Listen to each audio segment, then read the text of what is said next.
1950kii, 5 sano kadib markii la aasaasay Qaramada Midoobay, dadka dunida ku nool waxaa lagu qiyaasayay inay dhammaayeen 2.6 bilyan oo ruux. 37 sano kadib, 1987dii, dadka dunida ku nool waxay tiradoodu gaartay 5 bilyan. 1999kii, waa 12 sano kadib, tirada dadka dunida ku nool waxa ay gaartay 6 bilyan. Oktoobar 2011dii, tirada dadka dunida ku nool waxa ay gaartay 7 bilyan oo ruux.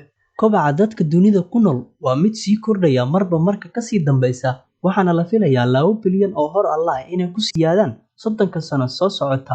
Taa macnaheedu waxay tahay dadka dunida hadda ku nool tiradoodu waxa ay dhan tahay 7.8 bilyan, waxaana la filayaa inay gaarto 9.8 bilyan sanadka marka uu yahay 2050.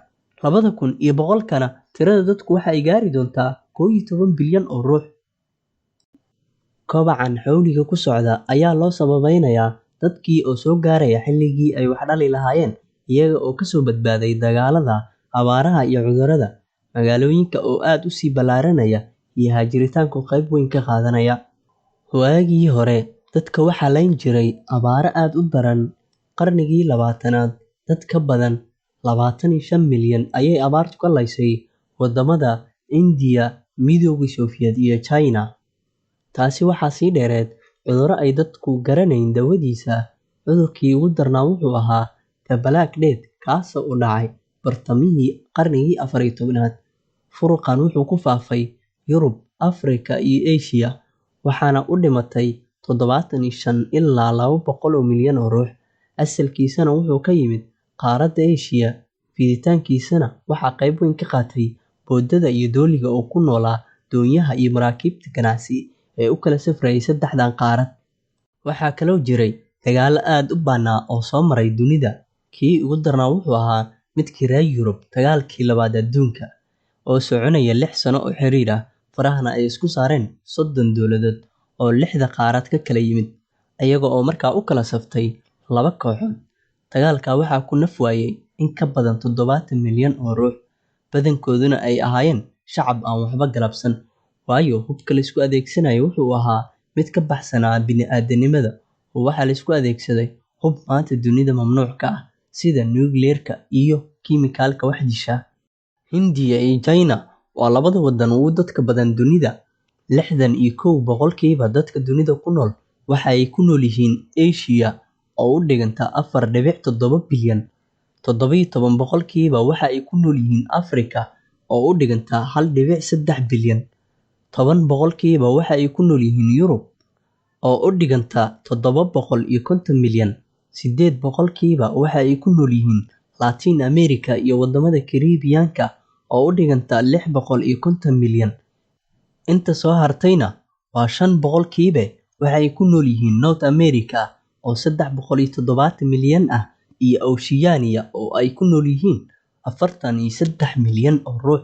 China keligeed waxaa ku nool 1.44 bilyan oo ruux, halka Hindiya iyadana ay ku nool yihiin 1.39 bilyan oo ruux.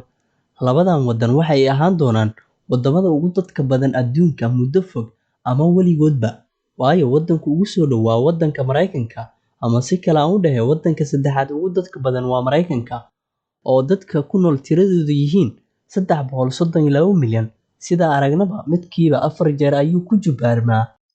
Labadan wadan midkiiba waxaa ku nool in ka badan 1 bilyan oo ruux.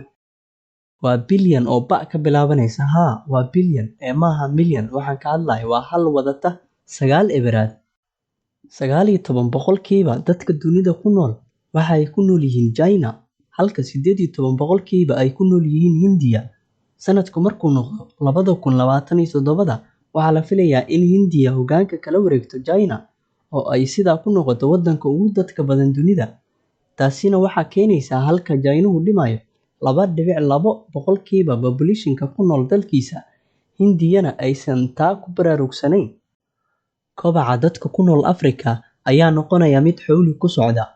Waxaa la filayaa sanadku markuu yahay 2050, kala bar dadka dunida kusoo kordhayaan inay noqon doonaan dadka qaaradda Afrika ku nool.